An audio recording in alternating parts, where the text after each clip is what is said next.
Y voy a empezar hoy con un breve resumen de lo que hicimos el miércoles pasado y terminar con la parte de cadenas de Markov que no alcanzamos a hacer el miércoles pasado, y después vamos a introducir a los modelos matemáticos en ecología. Esta es la parte más linda de la materia, así que bueno, espero que la disfruten. Lo que habíamos hecho la clase pasada es definir la idea o el concepto de un digrafo, que es una representación gráfica de elementos de un sistema que tienen relaciones entre ellos. Y también vimos que a ese digrafo se asocian dos matrices. Lo que llamamos matriz de adyacencia, que es una matriz de unos y ceros, que tiene un 1 si hay una conexión entre el nodo I y el nodo J, y un 0 si esa conexión no existe. Y también vimos dos matrices que están asociadas al mismo digrafo según de qué tipo de problema se trate. Entonces, una puede ser la matriz de proyección y otra la matriz de transición de estados, que la empezamos a ver en la clase pasada y la voy a retomar ahora en un ratito. En estas matrices, tanto la proyección como la de transición de estados, que es conceptualmente la misma matriz, lo que tenemos es un elemento A y J distinto de 0 si hay una conexión entre el nodo J y el nodo I, y un 0 en otro caso. Y el valor que está en el elemento A y J es la valoración del arco que une el nodo J con el nodo I. Y se leen traspuestas respecto de la matriz de adyacencia. Esto que estoy mostrando ahora, no me acuerdo si está en el PDF que dejé el otro día, porque, bueno, terminé antes de lo que tenía previsto. ¿Cuáles son las características de esta matriz de proyección? Voy a volver para atrás un cachito. La matriz de adyacencia es una matriz de unos y ceros, cuadrada, que tiene el mismo orden, tiene como orden el número de nodos. La matriz de proyección es una matriz también cuadrada, con el mismo orden que en la matriz de adyacencia, pero tiene como características que es no negativa. Eso significa que los elementos de la matriz pueden ser ceros o números más grandes que 0. Y en las aplicaciones que nos interesan, normalmente estos elementos son probabilidades o tasas, como por ejemplo una tasa de natalidad, que es el número de crías por hembra, o estas cosas, que pueden ser números más grandes que 1. Inclusive las probabilidades son números entre 0 y 1. Normalmente, en los problemas que utilizan matrices de proyección, modelan sistemas abiertos, es decir, donde hay incorporación de elementos o hay elementos, individuos o lo que sea, o organismos o unidades que entran y salen del sistema. Por ejemplo, igual después vamos a ver abundantes ejemplos, así que si hay algo que no queda claro, esperemos a ver los ejemplos. Pero, por ejemplo, la natalidad es la incorporación de individuos al sistema que antes no estaban. La mortalidad es salida de individuos del sistema que estaban y ahora no están más. La migración, inmigración, emigración, estas cosas. Es decir, que el sistema es un sistema abierto. Y para el caso de las matrices de transición de estados, que son matrices de probabilidad, recuerden que las matrices de probabilidad son matrices donde los elementos son números entre 0 y 1, que son probabilidades, y son matrices en las cuales las columnas suman 1. Es decir, que la matriz tiene n columnas o matrices cuadradas también, porque para cada nodo hay una fila y una columna de la matriz, donde los elementos son probabilidades de transición. En estos sistemas modelados por matrices de transición se supone que no hay ingreso y egreso de elementos, es decir, que los elementos son los mismos que están siempre, solamente que circulan dentro de un sistema. Ahora voy a poner el ejemplo de la mariposa, que no lo terminamos de ver la clase pasada. Por ejemplo, para un ejemplo de matriz de proyección podría ser el ciclo de vida de un organismo que está partido en categorías, sobre lo que vamos a ahondar bastante en un rato. Es decir, yo tengo el ciclo de vida de un organismo que es desde que nace hasta que se muere. Ese ciclo de vida se parte en categorías o en clases o en, no sé, en pedacitos. Y lo que nosotros tenemos es un vector, lo que vamos a llamar un vector de estado, que está asociado a esta matriz de proyección, que es un vector donde en cada elemento del vector tenemos la cantidad de individuos que hay en esa categoría en ese tiempo, ¿no? Después voy a dar ejemplos también de esto. Por ejemplo, en este ejemplo que tengo un ciclo de vida, supongamos, dividido en 4 categorías, clase 1, clase 2, clase 3 y clase 4, que pueden ser categorías de tamaño, categorías de edad, categorías de, no sé, de lo que se nos ocurra.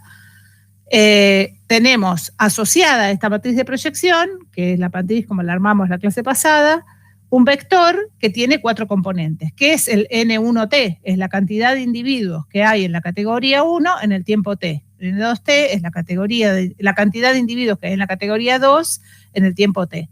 Estas cantidades de individuos que hay en estas categorías están reunidas en un vector que se llama vector de estado del sistema. Y ese vector de estado tiene que ver con el momento en el que uno mira. Entonces es un vector que varía en el tiempo, en general, ¿no? Y la matriz de proyección lo que hace es decir o informar de qué manera los individuos que están en este sistema o que ingresan a este sistema colaboran a la constitución de las clases en las que está partido el ciclo de vida. Esto voy a poner ejemplos un poquito más adelante, así que lo voy a pasar por ahora.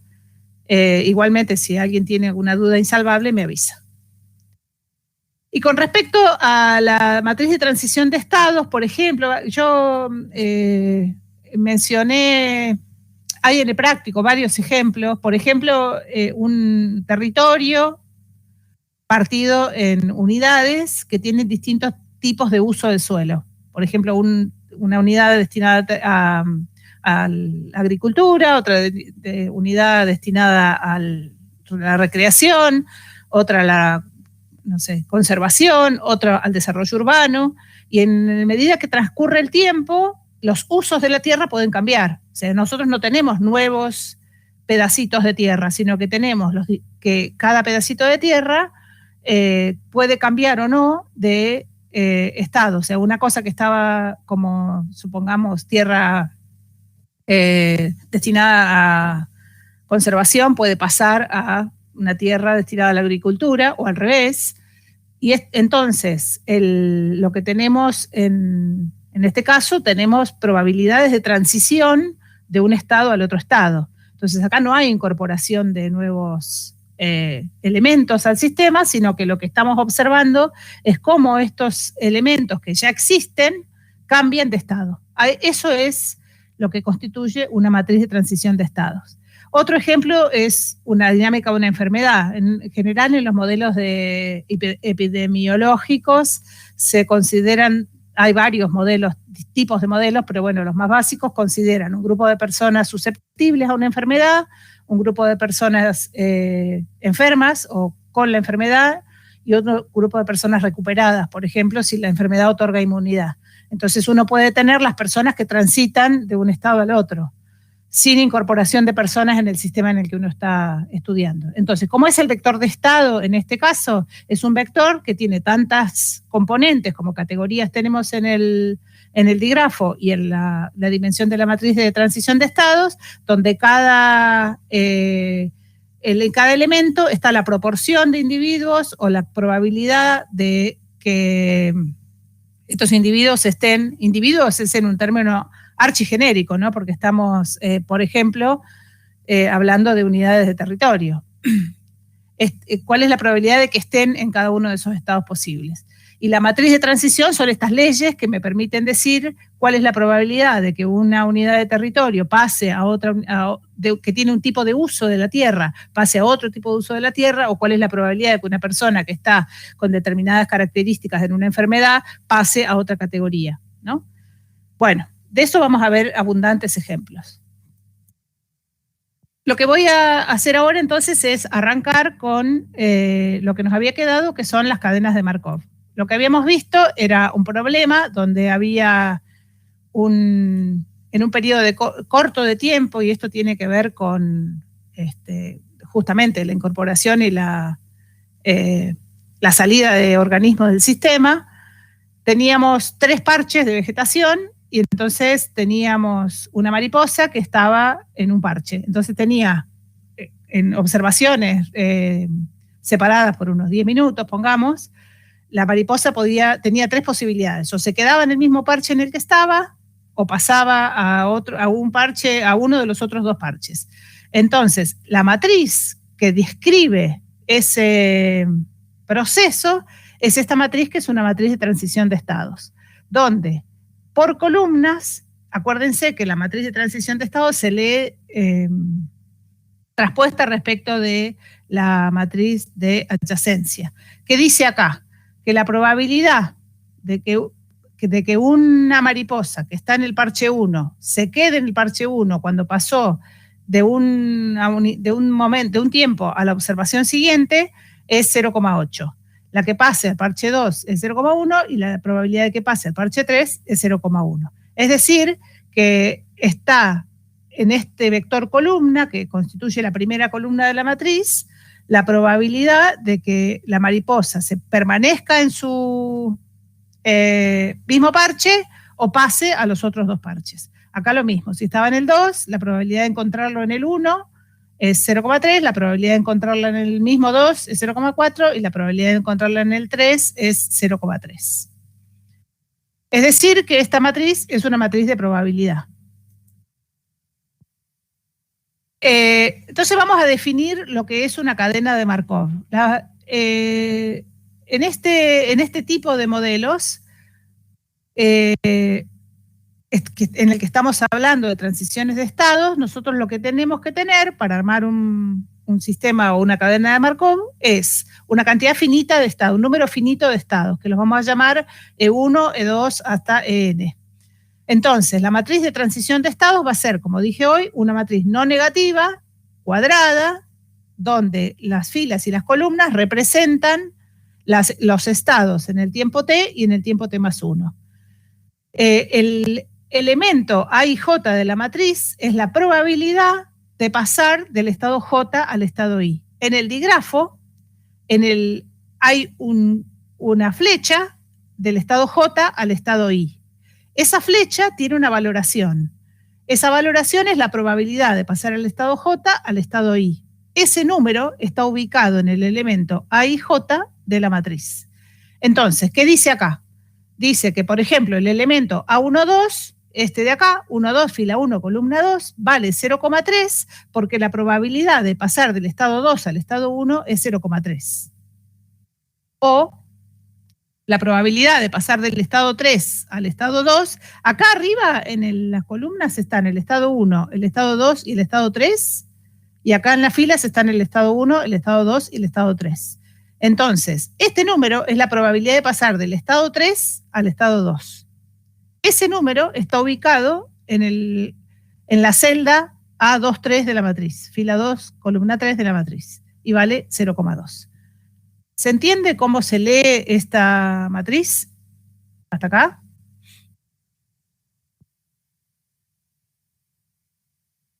Bueno.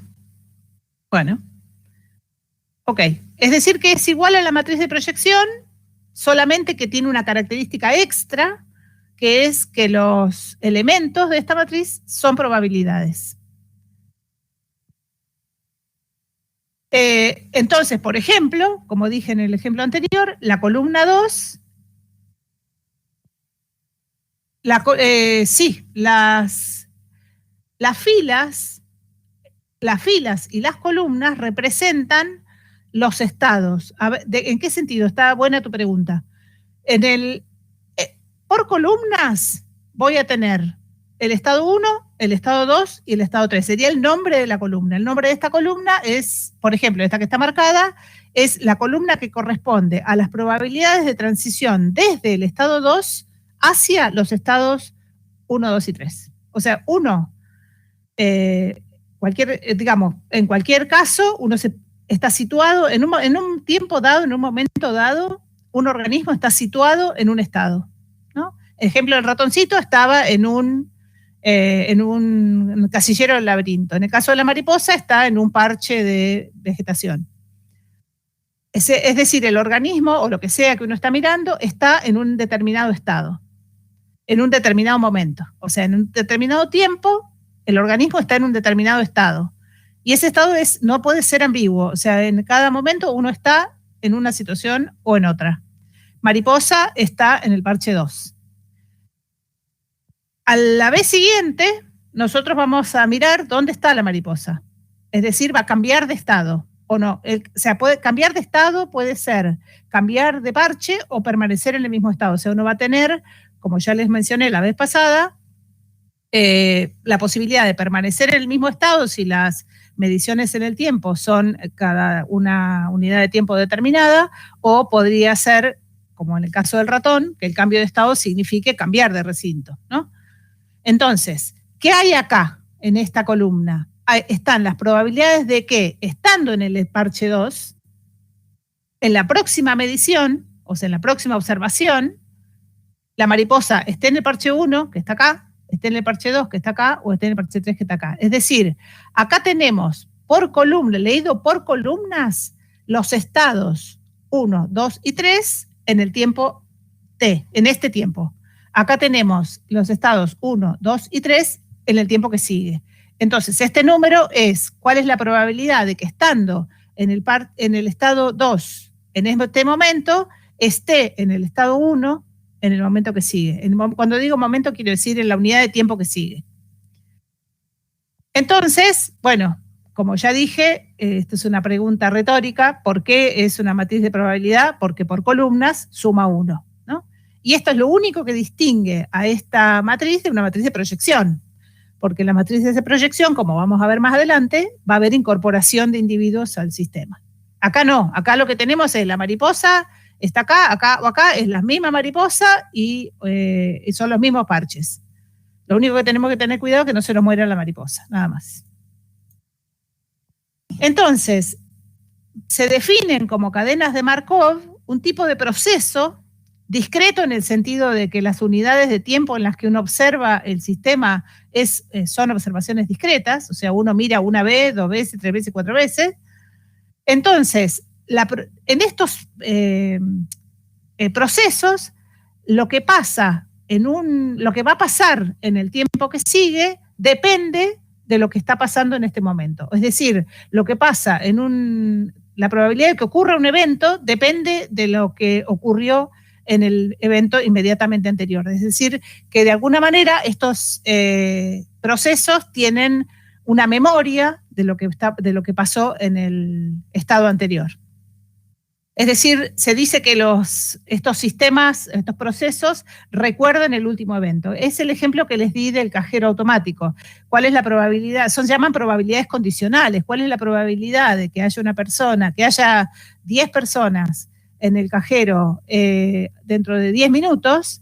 Depende de cuántas hay ahora. O sea, si ahora hay una persona, la probabilidad de que haya 10 es mucho más alta que si hay 1000 personas esperando en el cajero, ¿no? Que suele ocurrir ahora en los cajeros. Bueno, ciertamente hay este tipo de cadenas de Markov, es decir, este tipo de procesos donde la probabilidad de que ocurra un evento depende de lo que ocurrió en la unidad de tiempo anterior, se llaman cadenas de Markov simples de orden 1, porque recuerdan solo un estado anterior.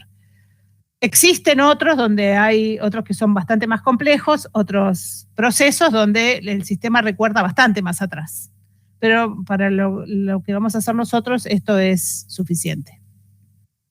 Entonces, como dije, dado un número finito de estados, uno, dependiendo del problema, para un elemento en alguno de los estados, tenemos las siguientes posibilidades: o permanecer en el mismo estado o pasar a cualquiera de los estados restantes, con distintas probabilidades. En cualquier caso, siempre las probabilidades de hacer cualquier cosa suman 1, ¿no? La probabilidad de hacer cualquiera de estas cosas suma 1 y es por eso que esta matriz es una matriz de probabilidad. Y toda cadena de Markov, así como tiene asociado un digrafo que uno puede utilizar como representación gráfica, tiene asociado una matriz de adyacencia, por supuesto, porque el digrafo tiene una matriz de adyacencia, y tiene asociada una matriz que se llama matriz de transición de estados, que es una matriz de probabilidad, donde por columnas están las probabilidades de pasar de un estado a cualquiera de los otros.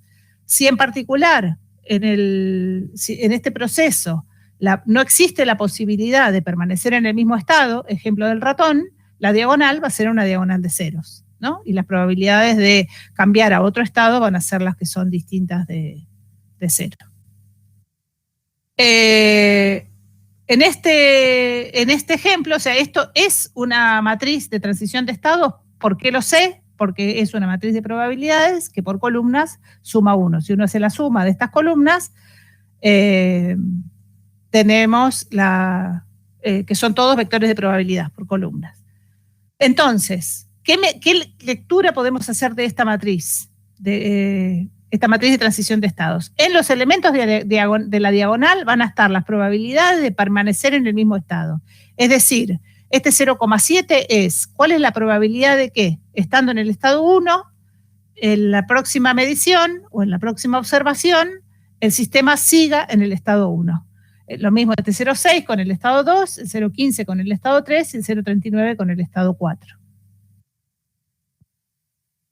En la subdiagonal principal van a estar las probabilidades de pasar de un estado al estado que sigue. En este caso están representados por este 0,3, 0,15 y 0,40, que son las transiciones de 1 a 2, de 2 a 3 y de 3 a 4.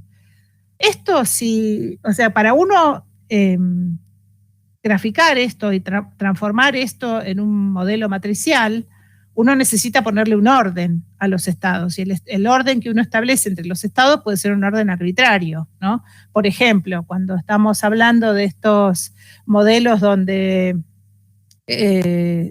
nos interesa saber los cambios en el uso de la tierra, el estado, supongamos, bosque nativo, no tiene por qué estar a continuación de zona urbanizada, digamos, ese orden es un orden arbitrario.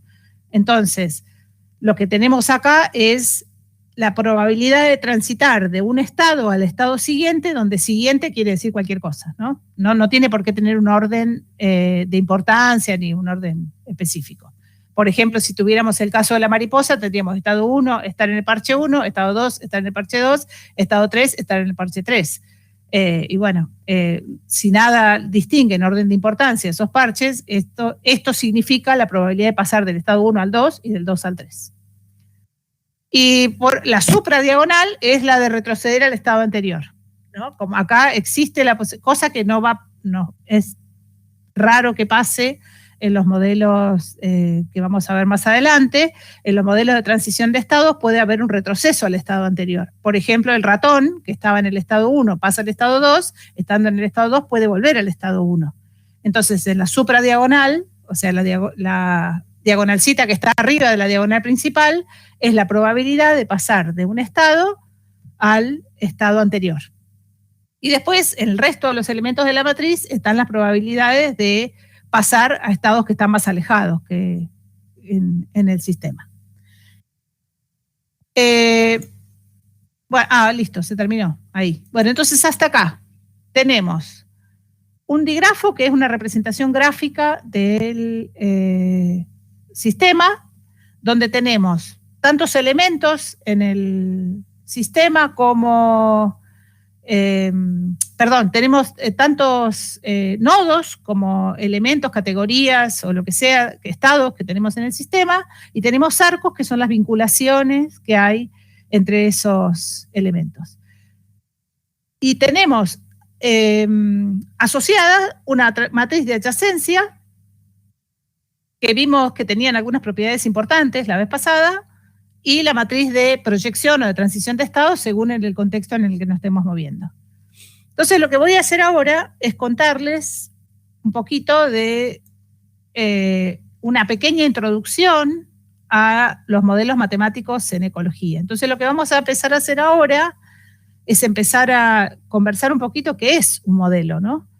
Entonces cuando uno piensa en la palabra modelo puede pensar en muchas cosas, puede pensar en algún modelo que uno tiene como determinadas características que uno desea seguir, ¿no? Qué sé yo, uno puede tener modelos de distinto tipo, pero a nosotros nos va a interesar lo que significa un modelo en las ciencias. Entonces, en las ciencias, un modelo es un proceso que permite generar una representación abstracta de una parte de la realidad. Acá hay un montón de cosas involucradas.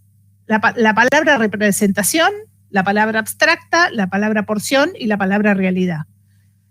Esta realidad puede ser cualquier cosa, puede ser un objeto, un fenómeno, un proceso, un sistema, puede ser cualquier cosa. Cuando hablamos de representación, tenemos que pensar en formas de representación, o sea, de qué manera uno puede hacer una representación de esa porción de la realidad que pretende representar, a pesar de la redundancia. Y hay infinidad de formas de representar una cosa. Uno puede hacer uso de ideas, de palabras, de dibujos, de objetos materiales, como vamos a ver ahora, de símbolos, de fórmulas. Y la otra cuestión es qué es la realidad, que este es un problema filosófico, digamos. En realidad en la realidad cotidiana, en la realidad que uno, sea lo que uno mire, al uno mirar está haciendo un recorte, porque uno mira lo que ve. Entonces, inciden en esa realidad una infinidad de variables muy diferentes y es imposible captarla por completo. Entonces, de alguna manera, esta representación de la realidad deja un montón de cosas afuera. Es decir, que el modelo no es la realidad. El modelo no copia la realidad. El modelo lo que hace es mostrar en una forma simplificada y adecuada, y ahora vamos a ver qué quiere decir simplificada y adecuada, esa partecita de la realidad que nos interesa mirar. Ustedes me paran si hay algo que no entiendan. Total, tenemos un rato. ¿Qué quiere decir simplificada? Simplificada quiere decir que nosotros vamos a tomar decisiones cuando vamos a construir un modelo acerca de qué factores o qué elementos son los más relevantes para incorporarlo al modelo y cuáles quedan afuera. Entonces, cuando nosotros tomamos esas decisiones, lo que estamos haciendo es constituir lo que se conoce como el cuerpo de supuestos del modelo, que es decir, cuáles son el conjunto de condiciones bajo las cuales este modelo funciona. Y también, cuando hablamos de adecuado, un modelo adecuado, acá hay una influencia de la cosmovisión de quien desarrolla el modelo, que está relacionado con la época en la que lo hace y dónde lo hace. Me olvidé de decirles que en PEDCO subí un librito que escribí hace 2 o 3 años, ya, o un poco más, que se llama Los Reyes de la Pasarela, que es una aproximación a los modelos en las ciencias que tiene 2 partes. Una parte que es la forma, digamos, hablar sobre modelos en las ciencias, donde están todas estas cosas detalladas, y después la segunda parte es el desarrollo en detalle de un modelo en ecología, que está ahí si lo quieren descargar, está disponible en forma gratuita. Bueno, entonces, vuelvo a esto. Cuando uno va a hacer un modelo, lo que tiene que pensar es de esta porción de la realidad que yo estoy viendo y que me interesa modelar. Y después vamos a ver por qué, para qué y cómo, ¿no? ¿Qué es lo más importante? ¿Qué es lo más relevante? ¿Qué es lo que puedo dejar afuera sin modificar los resultados? Y también tiene que ver con cuánto yo sé de ese sistema, cuáles son mi bagaje de ideas en el momento en que estoy haciendo el modelo. Si ustedes indagan un poquito en la historia de las ciencias, por ejemplo, las primeras ideas sobre cómo se formaban los embriones en los mamíferos son muy divertidas. Había algunas que pensaban que, no me acuerdo cómo se llama, creo que era epigénesis, no me acuerdo, que pensaban que en el útero se formaba un hombrecito ya armadito que iba creciendo, ¿no? Bueno, todas esas ideas tienen que ver con el conocimiento de la ciencia en ese momento. Y por supuesto, aparece más información y los modelos pueden cambiar y pueden dejar de tener validez. Entonces, ¿qué tenemos nosotros? Tenemos una parte de la realidad que queremos modelar, hacemos una serie de supuestos, por ejemplo, todos sabemos que las naranjas no son esféricas, pero si nosotros suponemos que son esféricas, podemos hacer cosas con esa representación teórica y abstracta de la realidad. Por ejemplo, nosotros a una esfera sí le sabemos calcular el volumen, sí le sabemos calcular el radio, podemos calcularle la superficie, no lo sabemos hacer con una naranja, pero si lo hacemos con una esfera, basados en el supuesto de que la naranja es una esfera, o se parece muchísimo a su esfera, o dicho de otra manera, si nosotros suponemos que es una esfera, no estamos perdiendo generalidad. Basados en eso, nosotros podemos, con esta versión simplificada de la realidad, que es, supongamos que la naranja es una esfera, podemos sacar un montón de conclusiones acerca de esa realidad. Y también, otra cosa interesante que ocurre con los modelos es que uno puede obtener ideas sobre otras posibles partes de la realidad. Entonces, voy a mencionar brevemente algunas clasificaciones de los modelos, porque los modelos, según lo que uno mire, dónde lea y qué sé yo, hay distintas clasificaciones y distintos tipos de modelos. Pero básicamente podríamos decir que hay 3 grandes tipos de modelos. Los modelos que se llaman modelos conceptuales, que son ideas, palabras, bosquejos, ¿no? Como más del mundo de las ideas mentales. Los que se llaman modelos materiales, que son aquellos a los que uno tiene acceso empírico, es decir, los que uno puede tocar, ¿no? Ahora voy a poner algunos ejemplos.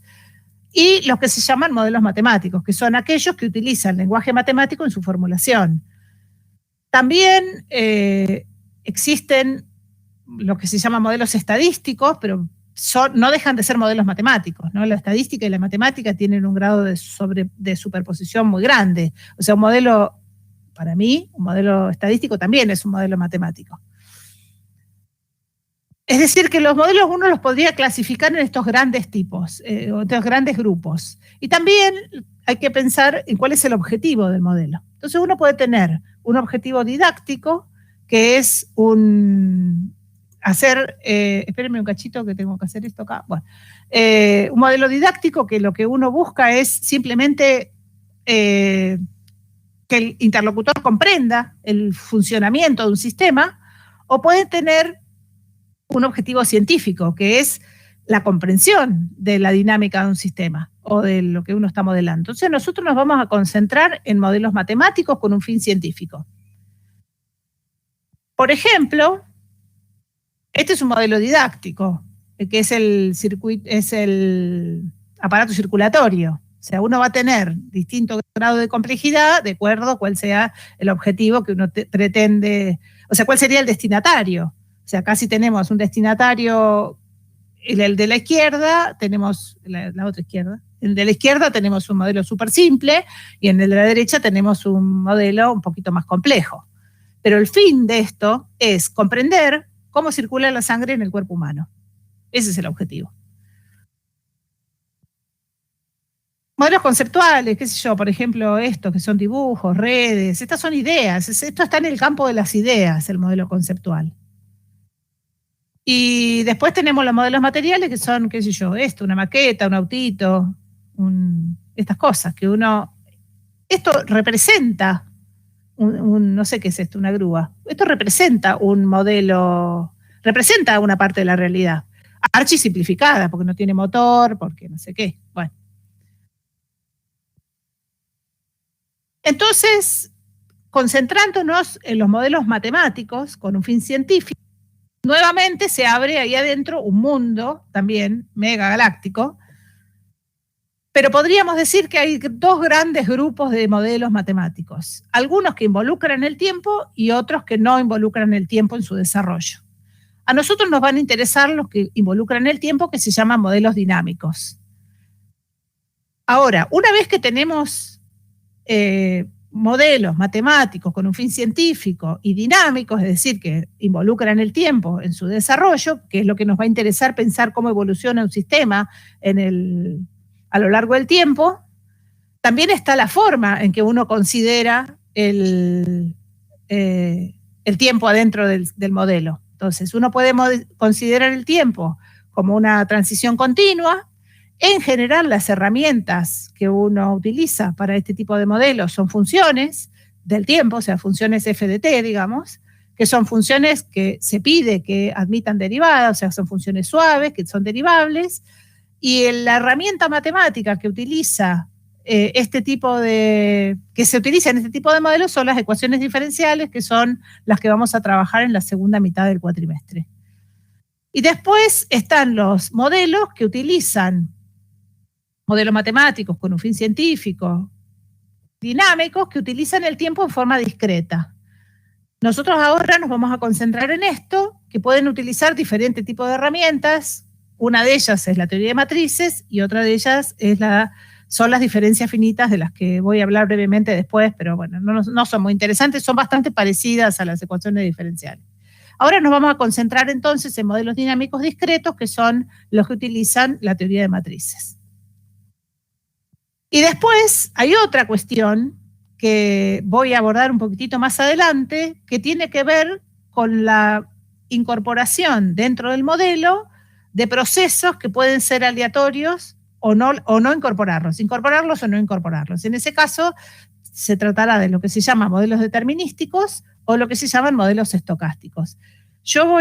Después les voy a dar un ejemplo de esto y vamos a ver algunos ejemplos interesantes que no requieren ni de demasiada matemática ni de demasiada biología. O sea, uno con lo que podemos decir nos alcanza para entender. Entonces, ¿qué hay que hacer para hacer un modelo matemático? Ahí te espero, a ver, Roxana. Y aprovecho para tomar agua. Lo último. Sí.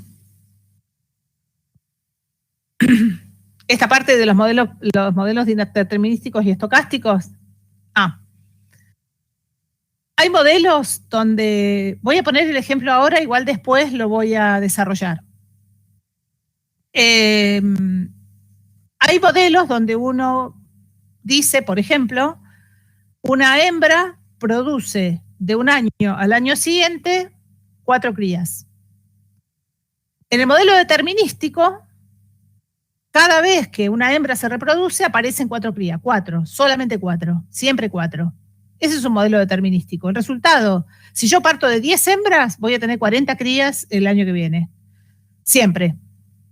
En el modelo estocástico aparece incertidumbre y aparecen probabilidades. Es decir, en el modelo estocástico lo que dice es, en promedio, una hembra produce 4 crías. Puede ser que tenga 5, puede ser que tenga 3. Entonces, si yo tengo 10 hembras, puede ser que tenga 40, 50, algo entre 30 y 50, por ejemplo, ¿no? Y entonces el resultado es variable, porque depende de estas características. En el determinístico, si yo tengo 10 hembras, voy a tener 40 crías. En el estocástico, si tengo 10 hembras, voy a tener alguna cosa entre 30 y 50, por ejemplo, ¿no?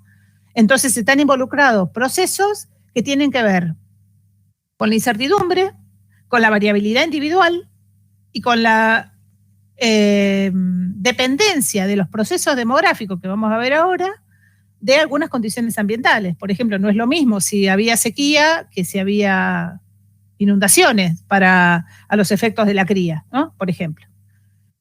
Bueno, ya igual voy a poner ejemplos de esto más adelante. Entonces, lo que quería mencionar es que para armar un modelo, uno tiene que conocer profundamente el sistema que quiere representar. No solamente de qué elementos componen ese sistema, sino de la forma en que estos elementos se relacionan.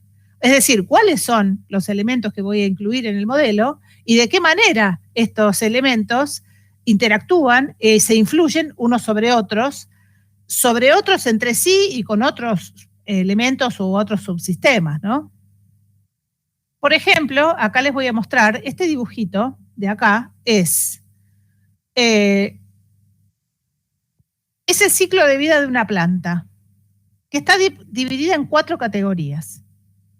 La categoría P1 son las plántulas que germinaron en la última primavera, que son bebés así chiquititos, que son plantitas recién germinadas.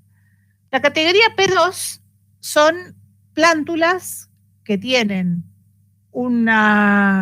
ya pasaron un invierno, que todavía no tienen el tronquito lignificado, porque esta especie es Fabiana imbricata, que es el palo piche, no sé si lo conocen, que es un arbusto. Entonces tenemos, desde que la planta germina hasta que se establece, pasan 2 años por lo menos.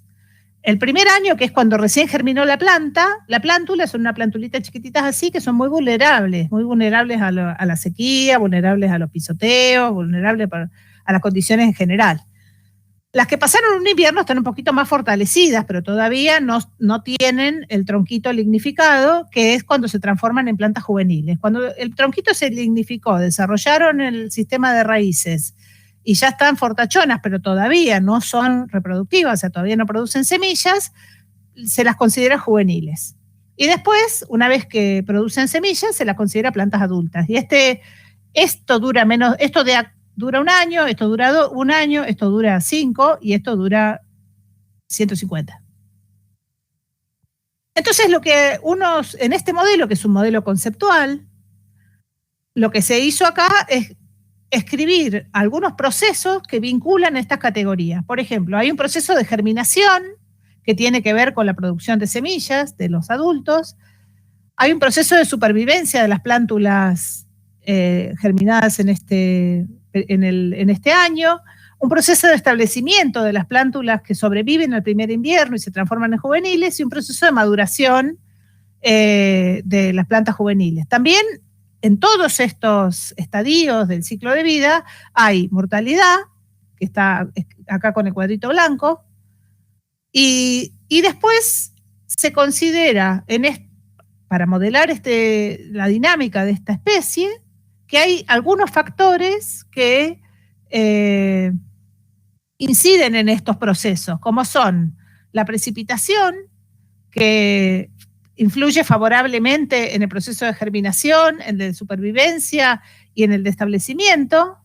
Las liebres, que influyen negativamente, no sé si se alcanza a ver que ahí entre paréntesis hay un menos, negativamente en el proceso de maduración, y el fuego, que produce, fíjense, un efecto positivo sobre la germinación, porque estas semillas son estimuladas por algunos factores relacionados con el fuego para la germinación, y negativamente la supervivencia, el establecimiento y la maduración de la planta, porque una vez que las plantas se queman, listo, se murieron, estas plantas no rebrotan. Entonces, ¿qué se consideró en este modelo? Se consideraron, de las múltiples factores ambientales que uno podría considerar, se consideraron 3: la precipitación, la presencia de liebres y el fuego.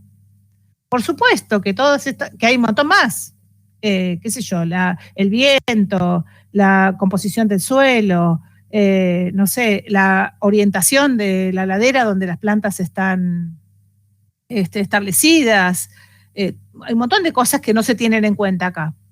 ¿Qué es lo que hace acá el investigador o investigadora que hace esto? Dice, de todos estos factores, yo pienso, porque todo lo que estudié del sistema, por todos los experimentos que hice en el laboratorio y toda la medida que tomé en el campo, que la precipitación, el fuego y la presencia de liebres son los más relevantes y que lo demás influye, pero no me importa tanto.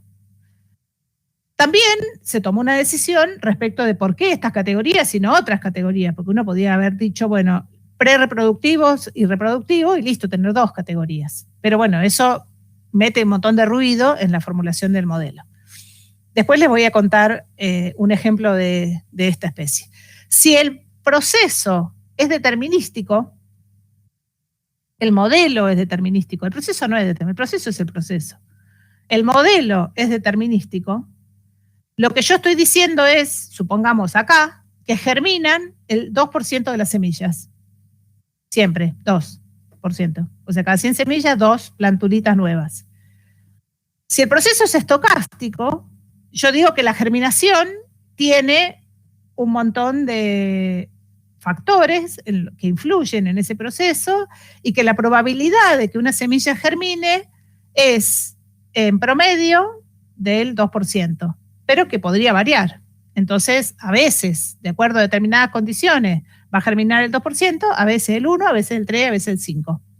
Entonces, el resultado cambia y uno lo que obtiene son resultados probabilísticos, ¿no? O sea, uno no va a tener una certeza sobre lo que va a pasar, sino que va a tener las probabilidades de que ocurra determinada cosa o determinada otra. Entonces, bueno, como ya dije, esta identificación de cuáles son los principales elementos que gobiernan este sistema deja de lado un montón de cosas. Que estas cosas que quedan de lado, puede ser que queden de lado porque creemos con alguna justificación, ¿no? Esto no se trata de fe, sino que se trata de ciencia. O sea, uno por alguna razón supone que la influencia de estos factores que quedan afuera es menos importante, o simplemente porque los desconocemos, ¿no? No sabemos nada de eso, entonces no sabemos cómo podrían influir en el sistema. Entonces siempre un modelo es una simplificación del sistema que se modela. Y lo que nosotros tenemos es que el modelo matemático va a ser una formulación del modelo conceptual que acabo de mostrar, por ejemplo, usando herramientas matemáticas. En general, ¿cuáles son esas herramientas? Son ecuaciones, inecuaciones, variables, funciones, matrices, como vamos a ver ahora. Entonces, hay una cosa importante a señalar, que es que yo puedo querer hacer un modelo archi parecido a la realidad, pero cada cosa que yo agrego al modelo complica más su tratamiento matemático. Es decir, que modelos matemáticamente, o sea, que son modelos que son más complejos, o sea, que involucran un montón de variables, lo que producen es un conjunto de ecuaciones más difícil de tratar. Y entonces uno tiene que evaluar acá, y acá hay un criterio que uno tiene que considerar, tiene que evaluar si agregar una cosa más justifica el esfuerzo, digamos, dicho de otra manera. Supongamos que yo ese de las plantas que les mostré recién, de la Fabiana imbricata, en vez de poner 4 categorías, pongo 6.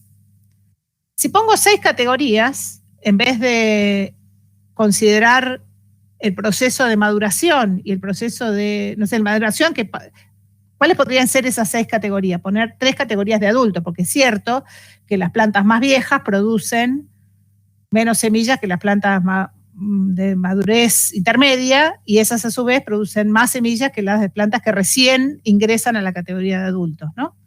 O, por ejemplo, podría tener categorías de volumen, o sea, plantas más grandotas producen más semillas que plantas más chiquitas. Ahora, cuando yo hago eso, estoy incorporando más flechitas en ese modelo que armé. Si estamos pensando en que vamos a usar modelos matriciales, más flechitas y más categorías significan más dimensiones de la matriz. Y todos los elementos de la matriz son elementos que uno tiene que llenar con datos. Entonces uno tiene que estimar esos datos. O sea, ¿cuál es la probabilidad de que una planta adulta produzca semillas? ¿Cuál es la probabilidad de que una planta juvenil se transforme en adulta? Si yo tengo muchas categorías, voy a tener muchas cosas más para estimar. Entonces, hay que ver cuál es la ganancia en precisión que agrega la adición de nuevos elementos y si esa ganancia justifica el esfuerzo del tratamiento matemático y de la estimación de parámetros que vamos a tener que hacer. Porque estos modelos lo único que hacen es resumir de alguna manera elegante y teórica todo el esfuerzo del trabajo de campo, ¿no? O sea, el biólogo o bióloga que hace modelos, en general no los hace sola, los hace con alguna persona de las ciencias exactas que ayuda, tiene un montón de esfuerzo de campo puesto en descubrir cómo son estos procesos de campo, de laboratorio, ¿no? ¿Qué sé yo? ¿Cómo son estos procesos y de qué manera estos procesos permiten estimar estas probabilidades o estos valores que van a ir adentro del modelo? Entonces, hay una cosa que hay que considerar que es conocida como la navaja de Occam, que supongo que ya la habrán visto con Pablo en Biología General, que es lo que se conoce como el principio de parsimonia, que dice que a igualdad de condiciones probablemente la solución correcta sea la más sencilla. Que bueno, acá está puesto en latín, que dice que el principio de este Occam dice que ¿para qué vamos a presumir la existencia de cosas que no son necesarias? Mejor quedémonos con la expresión más simple posible. Este es un criterio que aplica a la vida también. Bueno,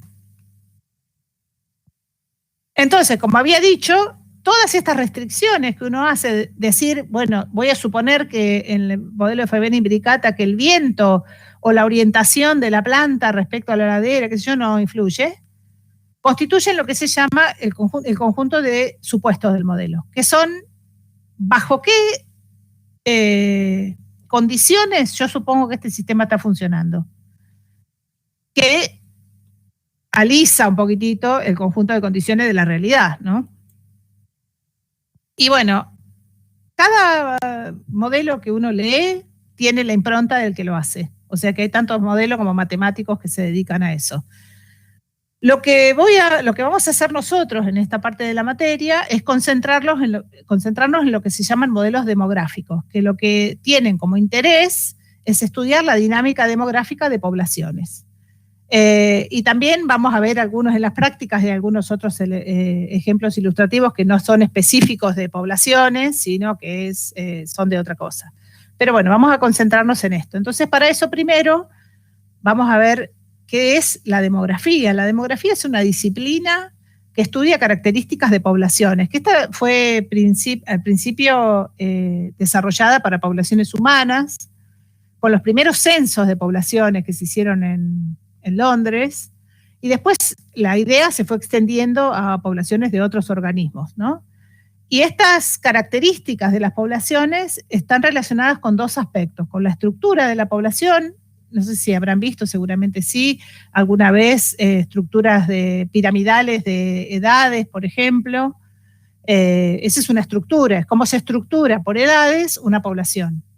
Y lo que se conoce como aspectos dinámicos. Estos aspectos dinámicos están relacionados con estas cosas que anoté acá, que son lo que se llaman parámetros demográficos, que son la natalidad y la mortalidad o la supervivencia, que son una contraparte de la otra, cómo se distribuyen en el espacio, la densidad poblacional en determinado momento, el crecimiento de los organismos, la división de sexos, las categorías de edades, el estado sanitario, la esperanza de vida, los procesos migratorios, todos estos son parámetros demográficos.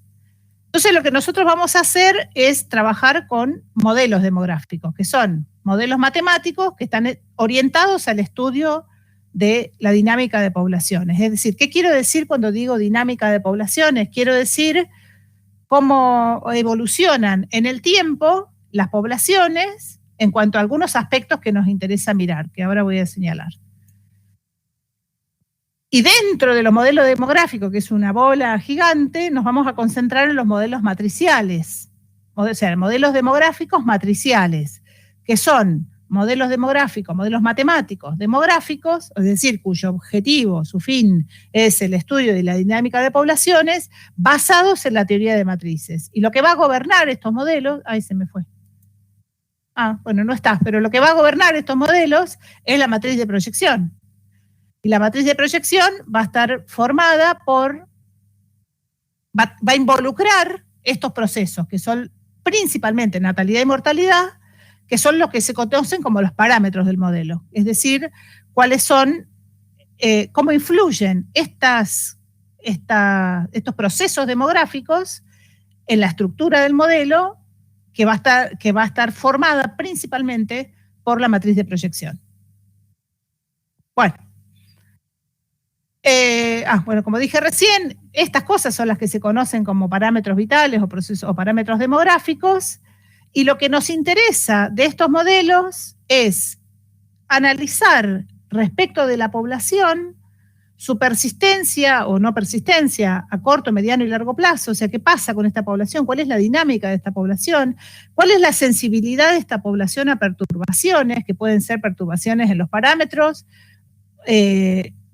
Quiero decir, supongamos, nosotros tenemos un modelo sencillo, un modelo determinístico, donde decimos que la supervivencia de adultos es del 80% anual. Entonces uno podría preguntarse, ¿qué pasaría si la supervivencia en vez de ser del 80% fuera del 75%? ¿O qué pasaría si la cantidad de crías que sobreviven, en vez de ser el 10%, fuera el 15% o el 8%? Entonces, eso en un caso sencillo. Un caso un poquito más complejo, uno podría pensar qué pasaría si uno modifica las condiciones ambientales que influyen sobre estos parámetros del modelo. Entonces, a eso nos referimos con la sensibilidad a perturbaciones. Supongamos que tenemos una población que crece, ¿no? Que está creciendo en el tiempo. Si nosotros modificamos o toqueteamos esos parámetros que están relacionados con estos procesos demográficos, ¿qué pasa con la población? ¿Sigue creciendo, no sigue creciendo? Bueno, y a eso se refiere la dinámica a largo plazo también. ¿Qué pasa con la población cuando el tiempo tiende a infinito?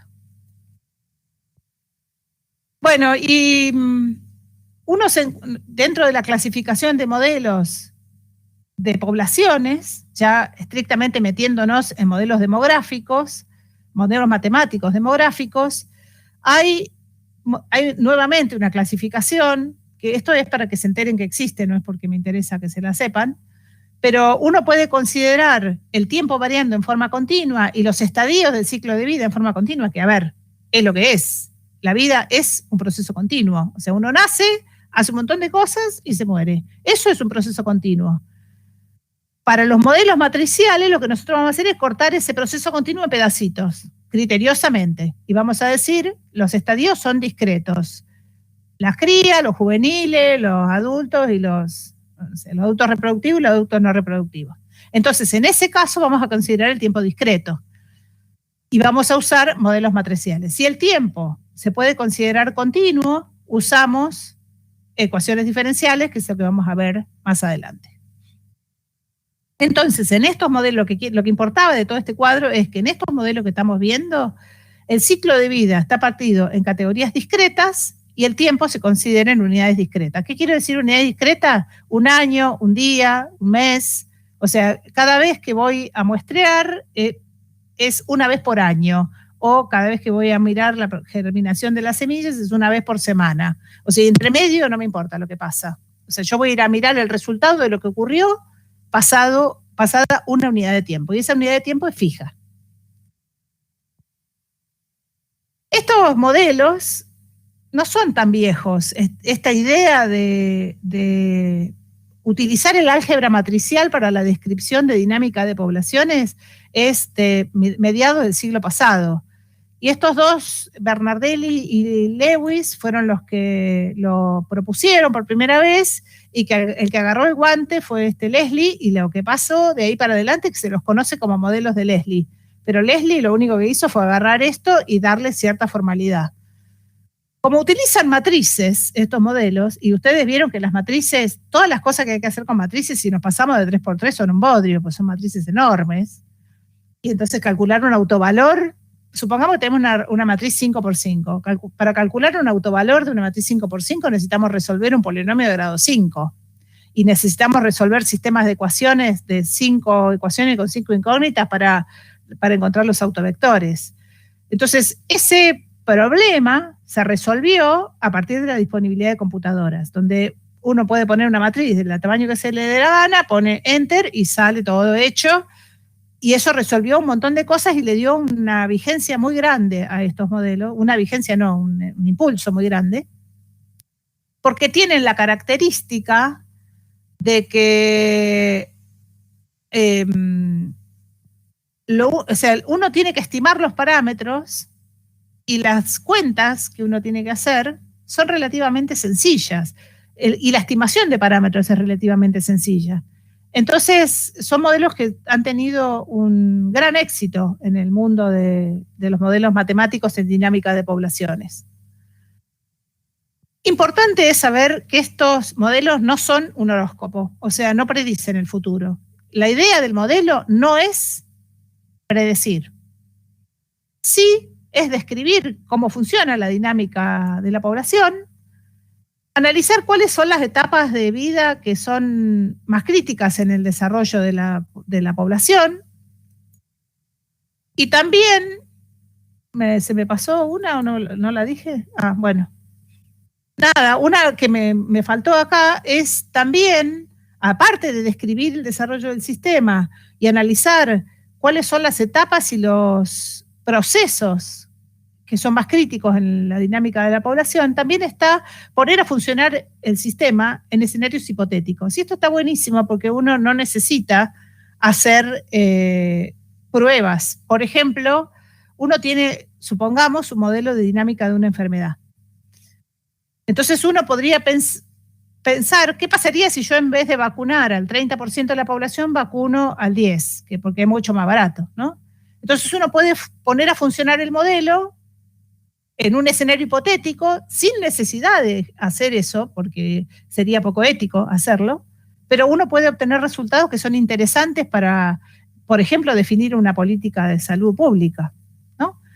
Entonces esta posibilidad de que cuando uno toma un modelo de la realidad, de parte de la realidad, simplificada, adecuada y todo lo que ya dijimos, construye el modelo empieza a ser una herramienta para proyectar la dinámica de lo que sea que uno está estudiando al futuro bajo diferentes condiciones, conjuntos de condiciones. Y eso permite obtener resultados que son interesantes sin la necesidad de hacer experimentaciones que podrían ser o muy caras, por ejemplo, ¿no? Además de poco éticas, como lo que acabo de decir.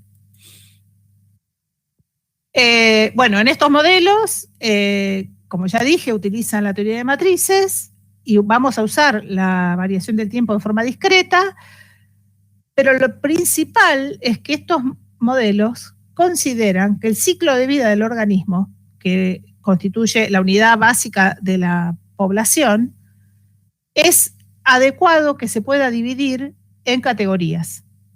Se utilizan estadios, etapas, clases, categorías, todo esto son sinónimos. Lo que estamos diciendo es, este organismo, que es un representante de esta población, que tiene un ciclo de vida que empieza cuando nace y termina cuando se muere, y ahí pasan cosas, se reproduce, crece, se vuelve reproductivo, qué sé yo, bueno, sobrevive. Eso vamos a considerar que es adecuado partirlo en etapas como las que mostré de Fabiana Imbricata, plántula chiquitita, plántula mediana, juveniles y adultos. Esa división es una división criteriosa y está basada en el conocimiento que uno tiene de la especie. Entonces, resumiendo hasta acá, los modelos demográficos son modelos orientados al estudio de poblaciones, pueden ser de un montón de tipos. Y la demografía es la disciplina que se ocupa de estudiar estas características de la población en cuanto a la estructura y sus aspectos dinámicos sobre lo que voy a hablar ahora. Los modelos matriciales demográficos, que son modelos de variación discreta, son aquellos que utilizan matrices en su formulación, específicamente la matriz de proyección, que es la base sobre la que se construye el modelo. Y tiene principalmente, puede tener otros, involucrados los procesos demográficos de supervivencia, mortalidad, crecimiento y los procesos de reproducción, que, como vamos a ver, son tremendamente variables, ¿no?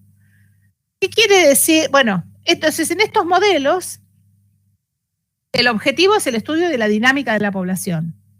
Y se llaman poblaciones estructuradas, y ahora voy a explicar por qué, y nos interesa saber cuál es la dinámica en cuanto no solo a su tamaño, sino también a su estructura. ¿Qué quiere decir que una población es estructurada? Quiere decir que el ciclo de vida se puede dividir en etapas, como las que ya mostré. ¿Cuáles son las preguntas respecto del tamaño de la población? Es si crece, decrece o se mantiene estable en el tiempo.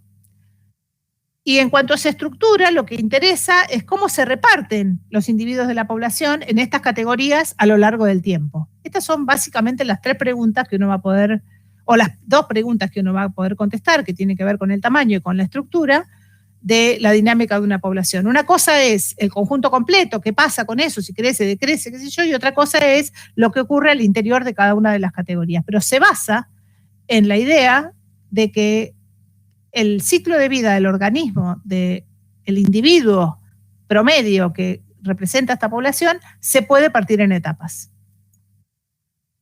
Y estos, como dije hoy, pueden ser determinísticos o estocásticos, y creo que ahora, Roxana, voy a poder contestar mejor a tu pregunta. En los modelos determinísticos, una misma entrada produce invariablemente el mismo resultado, que es lo que dije de las 4 crías por hembra. Si entran 10, salen 40, siempre. Y no están involucrados, por lo menos en la formulación del modelo, el azar y la incertidumbre. Y no hay variabilidad en los parámetros valen siempre lo mismo. Lo que nosotros estamos diciendo acá es que estos parámetros no están influidos lo suficientemente por las condiciones ambientales o por otras condiciones como para considerarlos variables. Por ejemplo, lo que puse acá en la fecundidad o la supervivencia. La supervivencia en un modelo determinístico del 10%, por ejemplo, la mortalidad del 10% de los adultos quiere decir que todas las veces se muere el 10%, exactamente el 10%, todas las veces. Entonces, si hay 1000, quedan 900 de una unidad de tiempo a la unidad siguiente. ¿Qué pasa con los estocásticos? En los estocásticos, una misma entrada puede dar resultados variables, como les mostré recién, hace un ratito, y ahora voy a dar un ejemplo. Y están involucrados procesos aleatorios o está involucrada la incertidumbre. Y los parámetros que están incorporados en el modelo pueden variar con el tiempo. Y también como consecuencia de condiciones ambientales que varían externamente al sistema, ¿no? Por ejemplo, la precipitación.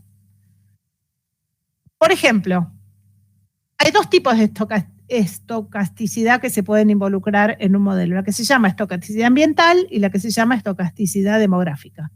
¿Qué significa la estocasticidad ambiental? Significa ver cómo varía la respuesta de un parámetro, como por ejemplo acá, que es la germinación de las semillas, en relación a una variable ambiental. Entonces, ¿qué dice este gráfico? Acá tenemos un aumento de la precipitación o del riego, o lo que sea, del agua, de la disponibilidad de agua. Entonces, la germinación de las semillas varía como función de esta disponibilidad de agua. Es decir, que uno puede encontrar una función, que de esto se ocupa la estadística, que me dé un valor de la variable respuesta, que en este caso sería la germinación, en función del valor de una variable ambiental, que en este caso sería la precipitación. Es decir, que uno tiene una función que describe este proceso respecto de esta variable ambiental. Eso es la estocasticidad ambiental. Entonces uno podría tener, y eso voy a hacer un ejemplo, creo, el miércoles, si alcanzo, si no será el lunes que viene, uno puede tener, por ejemplo, en un modelo que uno está modelando la dinámica de una población, puede tener el proceso de germinación, que está relacionado con la cantidad de semillas que se producen.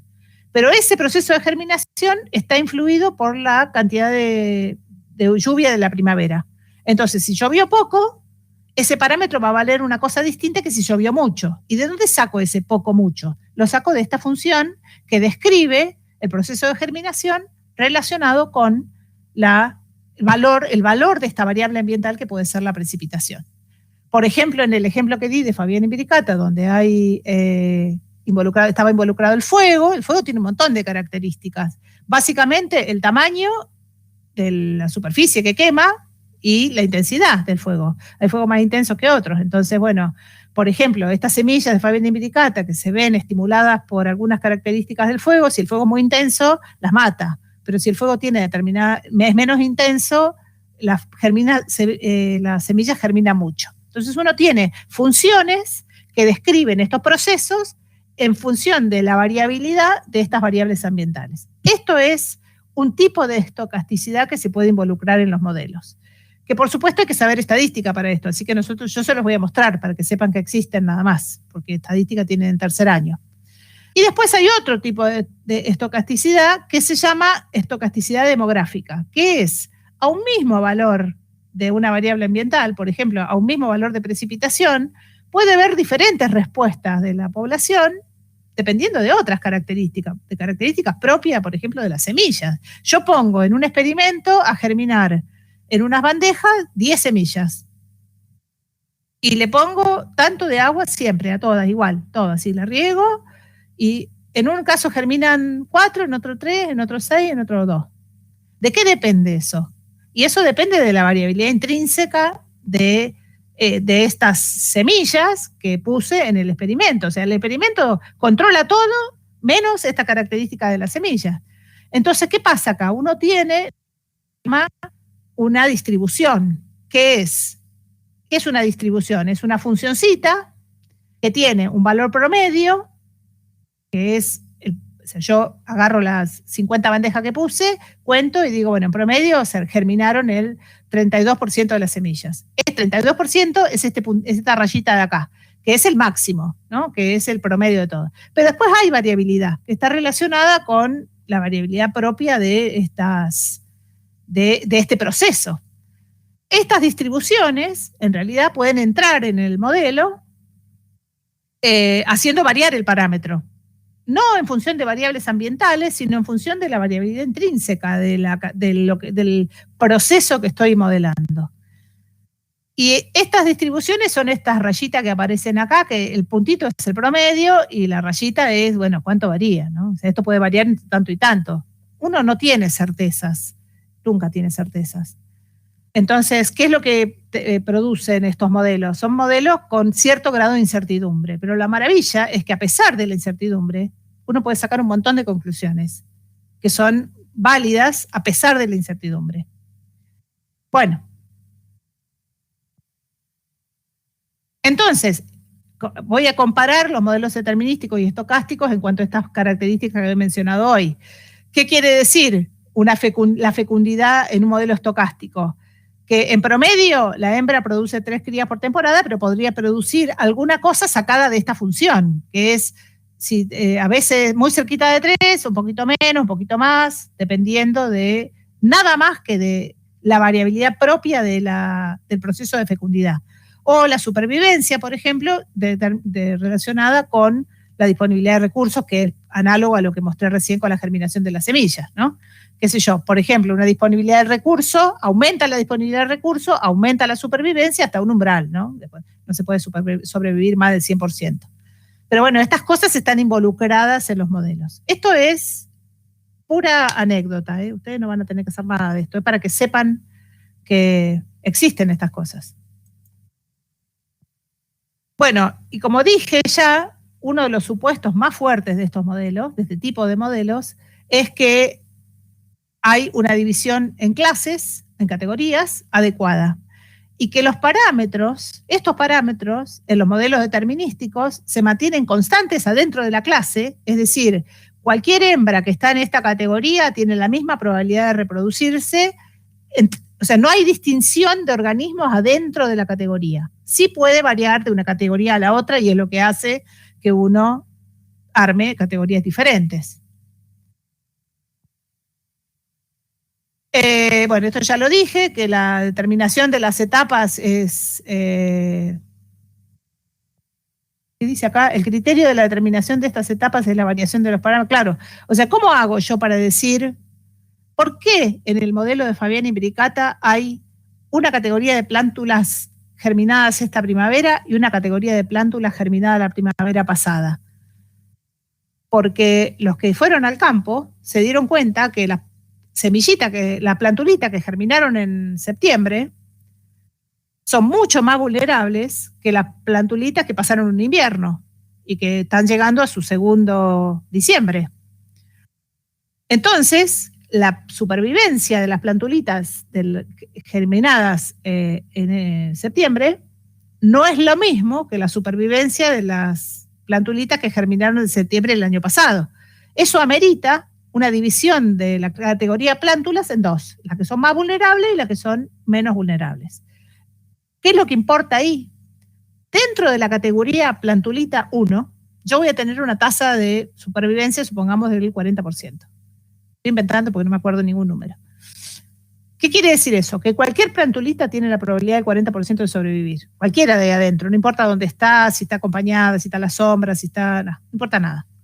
Ahora, esa plantulita tiene una supervivencia del 40%, que es diferente de la supervivencia de las plantulitas del grupo 2, que tienen una supervivencia, supongamos, del 60%. Eso es lo que hace, ese criterio es el que hace, el que produce la división del ciclo de vida continuo en cachitos. Esos criterios que tienen que ver con cómo varían estos procesos demográficos a lo largo del ciclo de vida.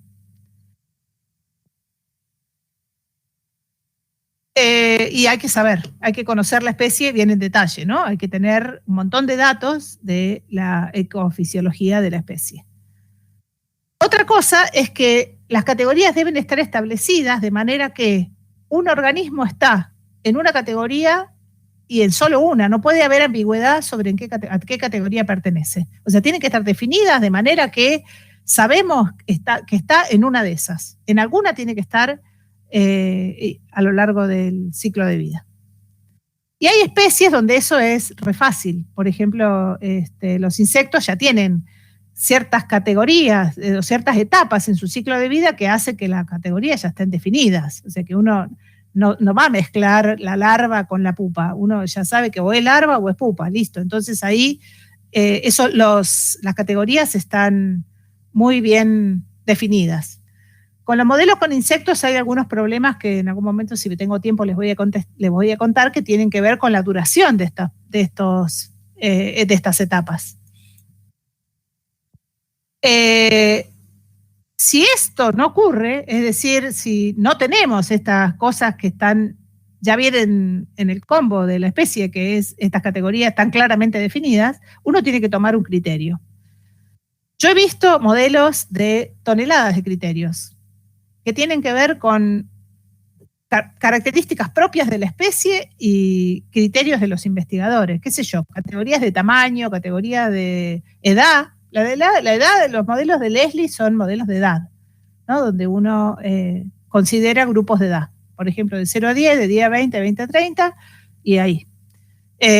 O cualquier cosa, o combinaciones de estos criterios, ¿no? Uno puede tener, por ejemplo, tamaño y edad reproductiva, o estado reproductivo, o, bueno, variedades. Pero lo importante es que lo que hace adecuados estos modelos matriciales para el estudio de poblaciones es cuando la reproducción ocurre por pulsos, que pasa en un montón de especies, como por ejemplo en la primavera aparecen todas las crías, o todas las plantulitas, o toda la vida nueva. Entonces, en esos casos, que la reproducción ocurre por pulsos, es donde son más adecuados. Cuando la reproducción ocurre en forma continua, como en la especie humana, por ejemplo, son más adecuados los modelos donde se trata de funciones continuas, donde uno puede tener incorporación y variación continua del número de individuos a lo largo del tiempo. Bueno, y como ya dije, lo que uno está suponiendo acá, si utiliza modelo determinista, dentro de la categoría los individuos son todos idénticos, o sea que es lo mismo. Cualquiera ahí adentro vale lo mismo, pero pueden variar entre categorías. Bueno, y entonces, gráficamente, estos modelos, retrotrayéndonos a lo que vimos la semana pasada, vamos a tener que cada nodo, podemos representar estos sistemas de una forma conceptual, o sea, uno arma el sistema conceptual, el modelo conceptual, que es un digrafo, establece cuáles son las categorías, establece las relaciones entre esas categorías y después eso te traslada a un modelo matricial. En la de representación gráfica, cada nodo va a representar una categoría y cada arco va a representar el aporte de cada categoría a otra categoría por alguno de estos procesos demográficos, que puede ser el que nosotros elijamos. Y como ya mencioné hoy, por ejemplo, este es el ejemplo de vegetación que creo que está en el práctico, donde lo que uno tiene acá es un modelo de usos del suelo, no me acuerdo dónde, en algún país de América del Sur, donde uno lo que tiene son tipos de terreno y las transiciones de uno a otro, que acá están bosques alterados, sistemas agropecuarios, vegetación transformada, pino, pastizal, vegetación mixta, no sé qué dice latifoliada, chaparral y una presa. Entonces, en los sucesivos años, no me acuerdo si tenía una unidad de tiempo de 5 años o de 1 año, los tipos de unidad de territorio, de unidad de terreno, cambian de categoría con alguna probabilidad. Por ejemplo, los pastizales se transforman en asentamientos urbanos con una probabilidad que acá no veo porque está muy chiquitito. Pero ese está en el práctico para que lo vean en detalle. La representación matricial, y esto es ahora lo que sí nos interesa, de estos modelos es una ecuación matricial, donde tenemos 3 componentes. Este vector, que es el vector de estado en el tiempo t+1, acuérdense que el vector de estado es la cantidad de individuos que hay en una población repartidos en sus categorías. La matriz de proyección, que ya sabemos qué es, y el vector de estado en el tiempo anterior. Es decir, ¿qué dice este modelo? Dice, si yo conozco la cantidad de individuos en cada categoría en un momento, en un tiempo t, y hago la multiplicación de la matriz de proyección por ese vector de estado, obtengo el vector de estado en el tiempo siguiente. Es decir, que la matriz de proyección me permite decir cuántos individuos va a haber en cada categoría en la unidad de tiempo que sigue. Esta es una fórmula recurrente, porque lo que uno hace es, necesita saber cuántos hay en un tiempo para saber los que hay en el tiempo siguiente. Sin embargo, uno podría ir para atrás. ¿Cómo obtuve n de t? Obtuve n de t haciendo n de t menos 1 por la matriz. ¿Cómo obtuve n de t menos 1? Haciendo n de t menos 2 por la matriz. Así hasta el origen, hasta el principio. Es decir, que para hacer este modelo necesitamos saber 3 cosas. Una distribución inicial, que vamos a llamar n0, la matriz de proyección y la unidad de tiempo que define el modelo. Entonces son las 3 cosas básicas para la construcción de un modelo matricial en dinámica de una población. ¿Qué es la distribución inicial? Es una medida que puede estar dada en números absolutos o números relativos, de la forma en que los individuos se distribuyen en las categorías o en las etapas del ciclo de vida. Yo voy a hablar del ciclo de vida como una cosa general, ¿no? Si después hablamos de otro tipo de modelos, tiene una interpretación análoga. Por ejemplo, uno podría tener una distribución inicial 100, 30, 20, 50. ¿Qué dice ahí? Que hay 100 individuos en la categoría 1, 30 en la 2, 20 en la 3 y 50 en la 4. Este es un vector inicial, un vector de estado inicial, el N0. O también puede venir dado de esta manera, que puede venir dado en términos de porcentajes o proporciones.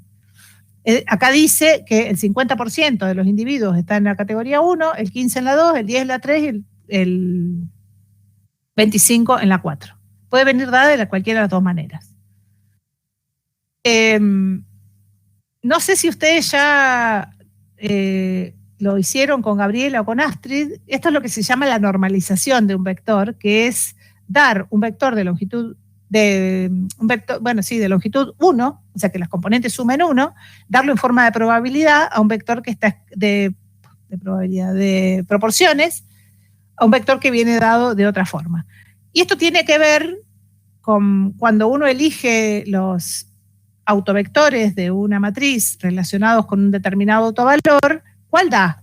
O sea, saben que ya vimos y ya habrán hecho en el práctico que para cada autovalor hay una familia de autovectores que lo que tiene es determinadas relaciones entre sus componentes.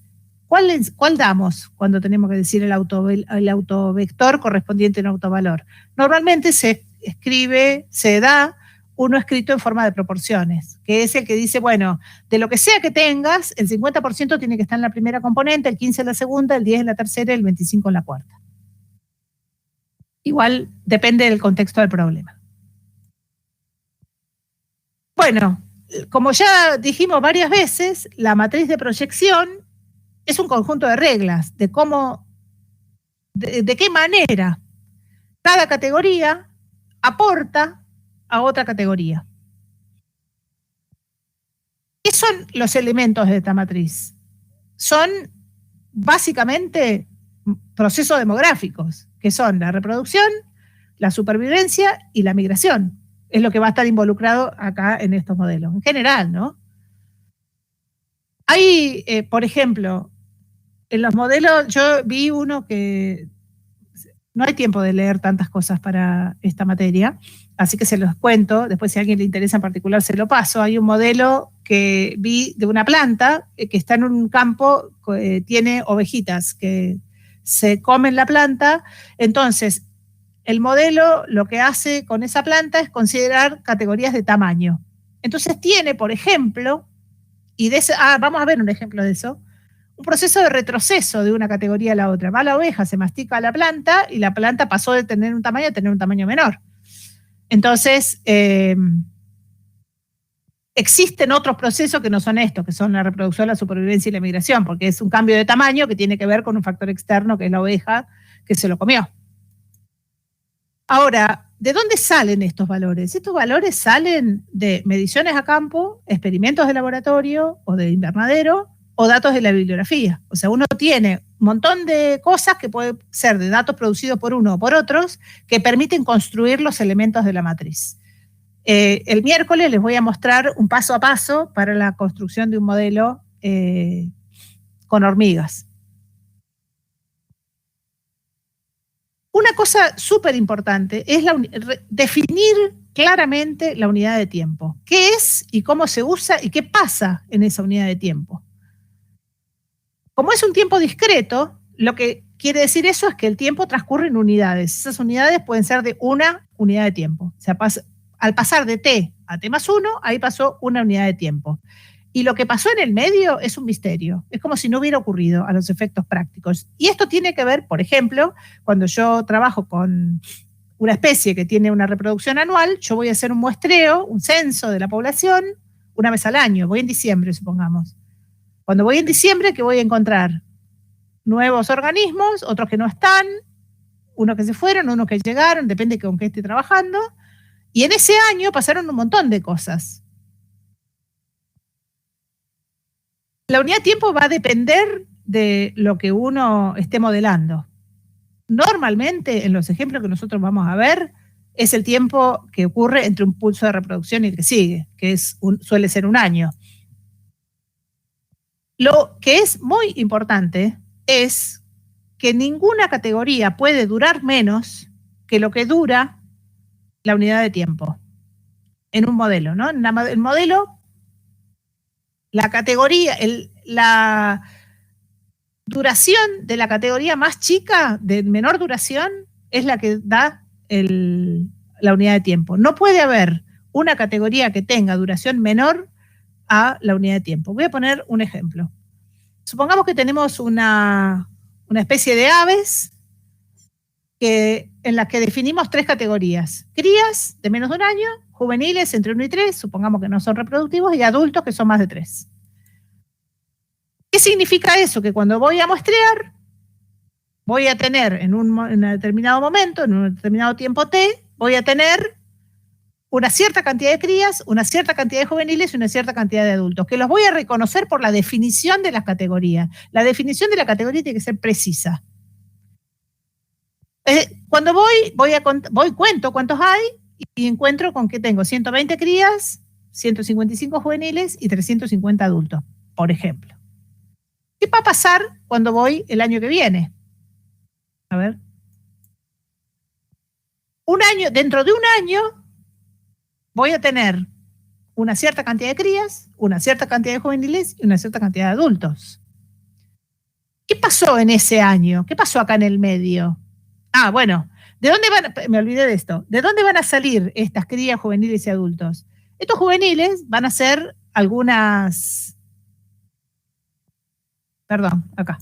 Estas juveniles, ¿cuáles van a ser? Algunas crías que tenían menos de un año y ahora tienen 1, 2 o 3. Algunos juveniles que tenían 1 o 2 años y siguen acá. sea, los que tenían 1 ahora tienen 2, los que tienen 2 ahora tienen 3.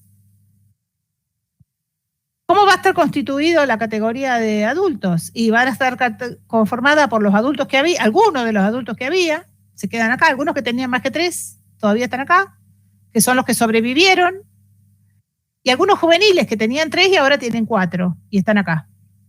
¿Y cómo va a estar constituida la categoría de crías? Y va a depender de la cantidad de adultos que había acá.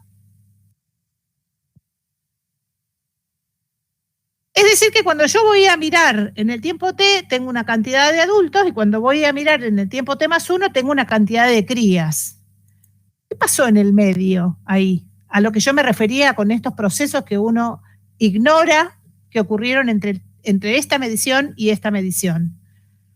Hay una cantidad de huevos que pone cada hembra, hay un porcentaje de eclosión de los huevos que tiene que ver con una cuestión intrínseca del huevo, hay depredación, hay mortalidad de crías. Entonces, cuando yo llego a contar, yo todos estos procesos me los perdí.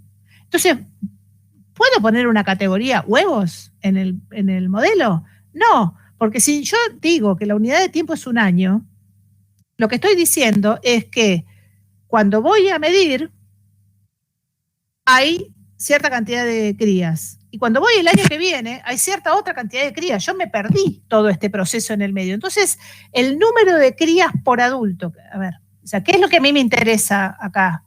Yo voy a tener que por cada adulto que yo tenía el año pasado, ahora aparecieron una cierta cantidad de crías. Esa probabilidad o esa tasa, no es una probabilidad, es una tasa de reproducción, es una tasa promedio, donde yo digo, por cada adulto que había presente el año pasado, ahora aparecieron tantas crías. Ese es el aporte de los adultos a las crías, que ese número está absorbiendo todo este proceso, todas estas cosas que yo ni las veo. O sea, yo no veo cuántas huevos pusieron las hembras, no veo cuántos eclosionaron, no veo qué porcentaje de depredación hubo, no veo la mortalidad de las crías. Yo cuando llegué había 50 crías o no sé cuántas había. Esas crías es un número promedio de crías nuevas que llegan vivas al segundo muestreo, sabiendo los adultos que había en el primero. ¿Qué pasa con las demás clases? Yo tengo, por ejemplo, con los juveniles. Yo voy a contar estos juveniles. Voy y encuentro la cantidad de juveniles.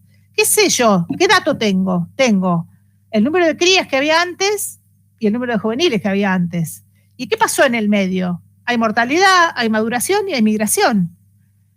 Estos procesos, esta mortalidad, migración y maduración, están incluidos, están metidos en este número que es el porcentaje, o sea, ¿cómo va a estar constituida la categoría de juveniles en T más 1? Va a estar constituida por dos cosas: la cantidad de crías que sobrevivieron y que maduraron a la categoría juvenil, y la cantidad de juveniles que sobrevivieron pero todavía no alcanzaron el estado reproductivo.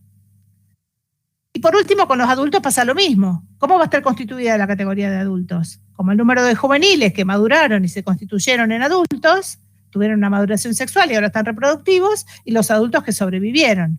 Es decir, que en estos procesos, estos parámetros del modelo, que son estos numeritos que aparecen en la matriz, están involucrando todos estos procesos, pero están involucrados a partir de los datos que yo obtengo en un muestreo. Yo voy y veo que ahora tenía 100 adultos y tengo 150 crías. Y bueno, eso es que hay 1,5 crías por adulto en promedio, y eso resume todo lo otro que dije antes. ¿Cuáles son los supuestos básicos de estos modelos? Primero, que de una unidad de tiempo a la siguiente, un individuo puede cambiar de categoría, permanecer en la categoría o salirse del sistema. Eso que es morirse o migrar, por ser menos dramáticos. Depende del problema. Otra cosa, vamos a considerar en los modelos determinísticos, nosotros no vamos a hacer modelos estocásticos porque no sabemos nada de estadística. Vamos a considerar que los parámetros poblacionales, esta natalidad, mortalidad, supervivencia, todas estas cosas, son constantes dentro de cada categoría y varían entre categorías. Y también vamos a suponer que las condiciones ambientales se mantienen constantes en el tiempo, o que no inciden en los parámetros lo suficiente como para considerarlas. Yo igual les voy a mostrar ejemplos, pero se los voy a mostrar a título ilustrativo. Porque hay otras opciones, hay infinidad de opciones, por ejemplo, parámetros dependientes de la densidad, condiciones ambientales variables que inciden en los parámetros, como el ejemplo de Fabiani-Bricata, o parámetros que son variables dentro de las mismas condiciones ambientales, como ese ejemplito que les di del riego. ¿Qué queremos saber? Queremos estudiar la dinámica de la población, analizar cuáles son estos procesos demográficos críticos, estas transiciones críticas que hay en la población y, por ejemplo, realizar proyecciones en escenarios hipotéticos, como mencioné hoy, que permite, por ejemplo, definir políticas de manejo. ¿Cómo vamos a hacer eso? A través de estudiar algunas características y propiedades de la matriz de proyección y otras matrices que se derivan de la matriz de proyección, que son un par de matrices más. O sea, lo que tenemos que hacer es, ¿qué van a hacer ustedes? Yo les voy a dar la matriz hecha, que está basada en un montón de estudios previos, pero analizando características de esta matriz uno puede estudiar todas estas cosas. Primero tenemos que saber si el uso de modelos discretos es adecuado.